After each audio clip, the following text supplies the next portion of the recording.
Hey guys, and welcome on into another episode of Props from Terry. I'm your host, Terry Edelman. You can find me over on X at TPix. And if you're looking for premium plays, they're available at Picks and Parlays. Link is in the description below.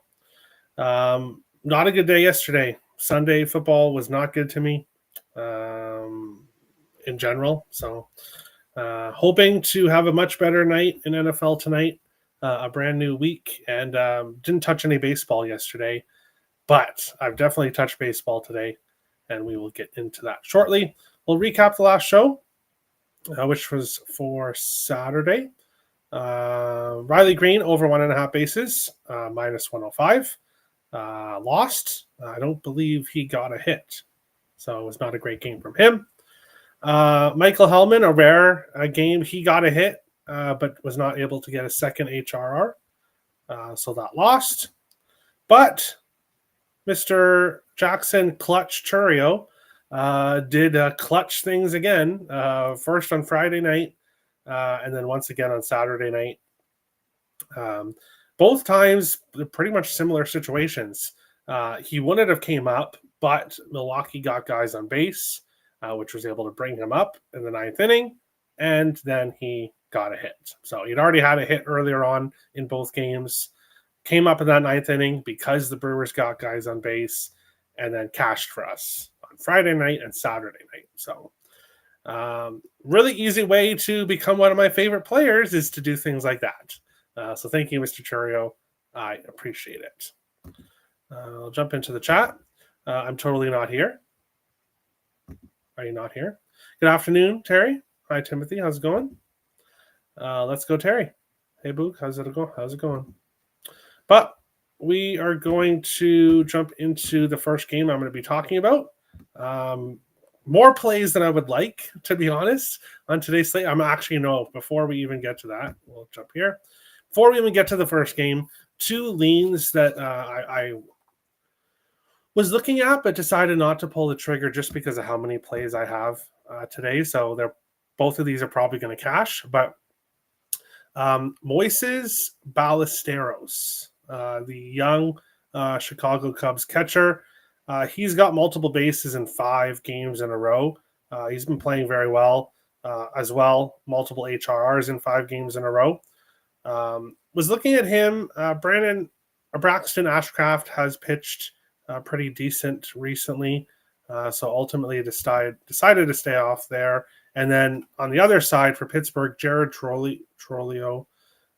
He's got multiple HRs in 4 consecutive games, 4 for 9 against Jameson Taillon with 3 singles and a triple. So 2 players that I was looking at, but with already a lot of plays on today's slate, and I have 6 plays in the 2 NFL games total, I couldn't pull the trigger on those, but I wanted to bring them up as they are some players on streaks. Love Braves props today. Parker is bad. I also love today's slate. I agree. I love today's slate, but I did not touch that game. I know 2 bad pitchers in that game, so we should see some runs, but no players that were really hot enough for me to pull the trigger on.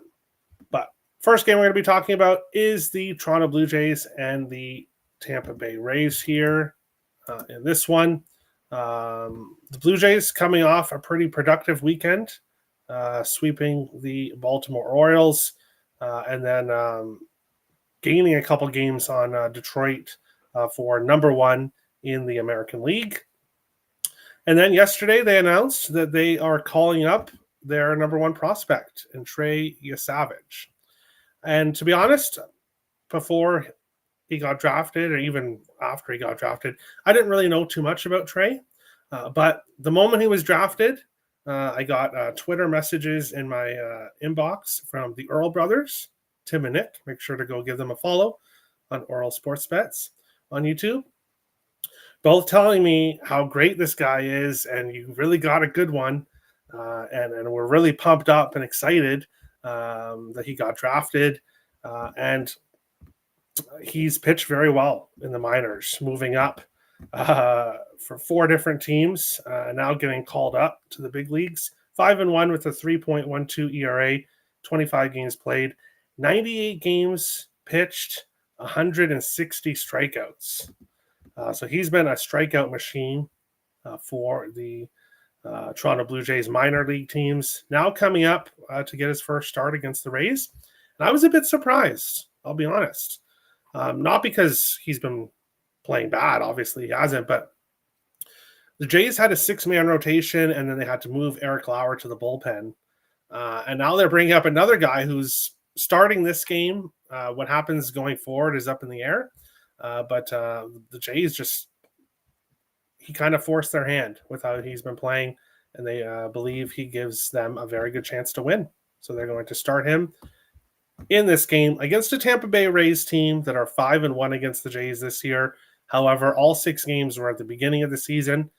This Blue Jays team throughout the season has progressed into the number 1 team in the American League. So they have struggled against the Rays, but on the other side for Tampa Bay is Joe Boyle, who is 1-3 in 10 games played with a 5.40 ERA, 0-3 with a 7.94 ERA in his last 7 games played.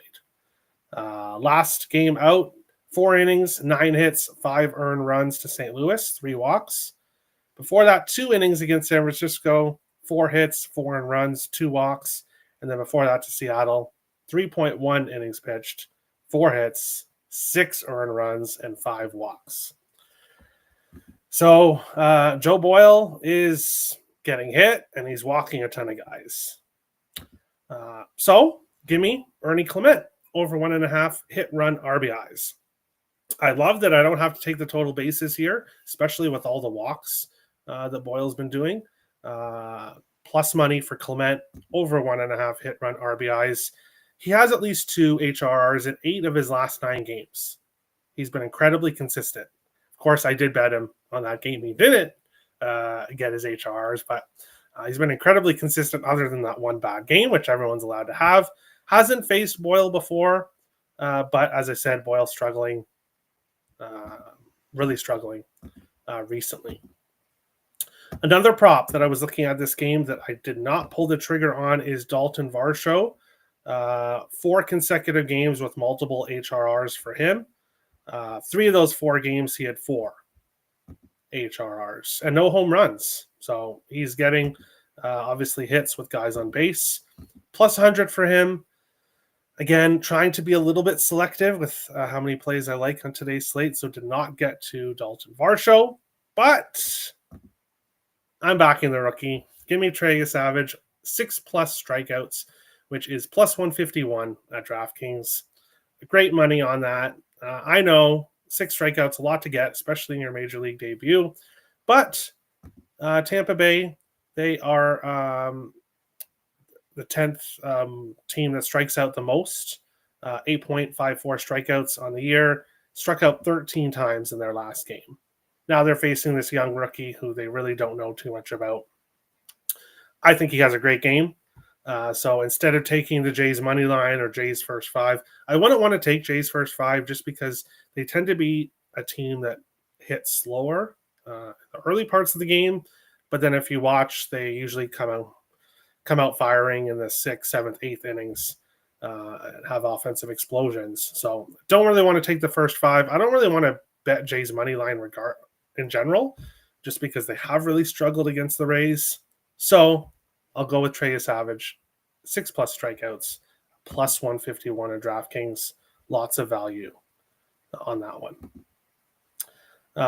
Tim is excited. Happy trade day. Yes, there we go. Product of the East Carolina Pirates. That's why they like him, of course. Might play 3 innings, 4 at the most.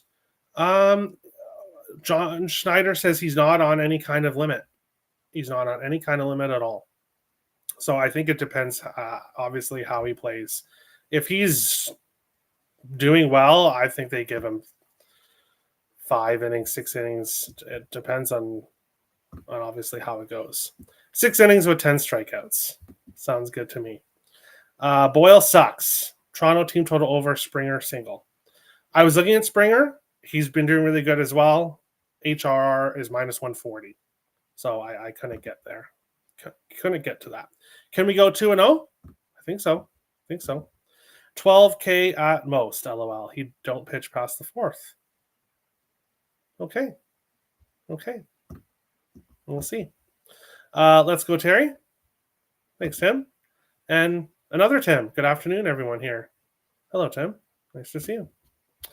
On to our next game, which is the San Francisco Giants and the Arizona Diamondbacks here in this one.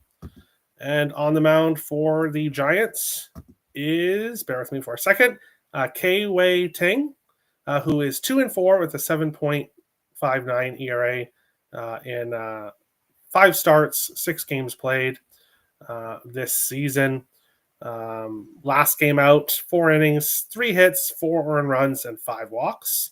9 hits and 2 earned runs in his previous game in Colorado. So that was, I guess, a little impressive. They didn't only give up 2 earned runs, but 9 hits in that game.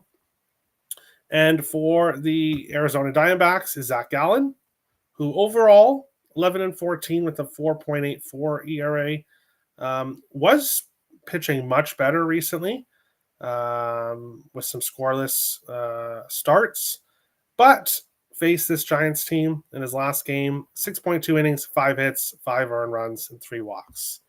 So not a great game from him there. And I've got 2 props here in this one.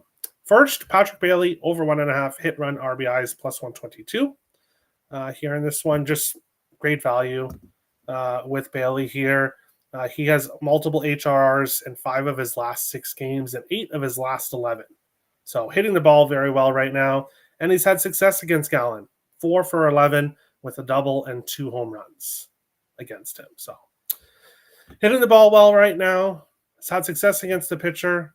Plus 122 for the HRR. So not 1.5 bases. It's over 1.5 HRR. Great value with Patrick Bailey here. Over 1.5 HRRs. And then on the other side, Gabriel Moreno, over 1.5 bases, plus 109. He's on a hot streak recently, multiple bases in 5 consecutive games. As I said, K-Wei Tang has struggled overall, 26 hits in 22 innings pitched. So Moreno hitting the ball very well right now. I like him here in this game. And both of these teams have something to play for right now. Both on the outside looking into the playoffs, but I believe only a game and a half behind the Mets. The Diamondbacks on a bit of a streak. The Giants were kind of hot. They've lost a few in a row. So there is motivation for both of these teams to win with the playoffs being in their view. Tim is going the other way. Well, not the other way. He's going bigger balls than me, I guess you could say, going with over 1.5 bases plus 195. 2 home runs in his career. Yes, I like him. Going with the HRR. Not playing it safe, but plus 122 for the HRRs. I love that. Springer single, minus 113. Good luck, Jay Stone. I don't bet like singles or doubles or triples just because if I bet him for a single and he hits a double, triple, or home run, I don't want to be mad. I don't want to be mad that he hit a double, so to each his own. Everyone has their own way, but I would be so frustrated in that situation. But final game of the night, the Philadelphia Phillies and the LA Dodgers. Here in this one on the mound for the Phillies is Ranger Suarez, 12-6 with a 2.77 ERA. And then on the other side, Emmett Sheehan, 6-3 with a 3.32 ERA on the season. And Sheehan has pitched very well in his most recent game, 7 innings, 3 hits, 1 earned run against Colorado. Before that, a loss against Pittsburgh, 5 hits, 2 earned runs, and then 2 hits, 0 earned runs, 10 strikeouts against Cincinnati. So he has been striking guys out, and he's been pitching pretty well recently for the Dodgers. And I'm shocked that I'm saying this, but this might be only the second time all year that I've bet on Mookie Betts over 1.5 bases plus 104. And the Dodgers in general, if you asked me the biggest surprise of the MLB season, First, I would say the Jays being number one in the American League. I didn't really see that coming. But second would be this Dodgers team. And just the fact that I've not really. Usually, I'm a guy who bets a lot of stuff on the Dodgers, but this year, I haven't for a large portion of the year. But having said that, I'm taking Mookie Betts. He's had an up and down year, but right now he's playing the best baseball of the season so far. Multiple bases in 8 of his last 10 games, 11 of his last 15. And he's had success against Suarez. 4 for 9 against him with a double and 2 home runs. So Betts feeling it right now. He's had success against Suarez. This game does matter to both teams, but maybe not so much Philly. Their playoff spot is set. And obviously you're trying to win the division, but I don't know if that's set yet. But it's pretty much a foregone conclusion where they're going to be. Obviously, they're trying to win the National League as well. And then on the Dodgers side, trying to win their division and keep the Padres in second place. So motivation on both sides here as well. Mookie Betts, over 1.5 bases, plus 104 in this one. Single is the most percentage hit in baseball. That's true. That's true. Betts and Harper, over 1.5 bases. I like it, Tim. I like it. And it's way worse when you bet bases and they hit a single. Yes, but at least you have a chance at some point that they'll get another hit. But yeah, I feel I get what you're saying. Get what you're saying. Dodgers not having over 100 plus wins was not a surprise. Way too injury prone. Yes, they've been just heavily injured throughout the year. And normally when you think of who's the best team in baseball, most people would say the Dodgers. But if you look at it this year, that's just not been the case. I'm on Betts as well, along with Freeman. Both have had success in the past for Suarez. Yeah, I saw Freeman as well. I did. But trying to keep it somewhat low volume, which didn't end up happening today, but that's what happens. We'll recap before we head on out. Ernie Clement, over 1.5 hit run RBIs, plus 100. Trey Savage, 6+ strikeouts, plus 151. Patrick Bailey, over 1.5 hit run RBIs, plus 122. Gabriel Moreno, over 1.5 bases, plus 109. And Mookie Betts, over 1.5 bases, plus 104. Over on the site today, 2 NFL packages up on the site. Do have an MLB package, but don't buy it because I've given you guys all my MLB plays today. So if you want to buy premium plays, 2 NFL packages, 3 picks for each game, available over on Picks and Parlays. Otherwise, thank you guys for watching, and we'll be back tomorrow for another episode. Props from Terry. Also took the Astros to miss the playoffs at plus 235. Very possible. Very possible. Phillies are the best team in the National League. I don't know. That Brewers team has been good to me this year. But getting injured at the wrong time, kind of maybe they peaked a little bit too soon, but I see what you're saying. I see what you're saying, Tim, but I like this Brewers team a little bit more. But that's today's show. Best luck to everyone, and we'll see you tomorrow. Best of luck, guys.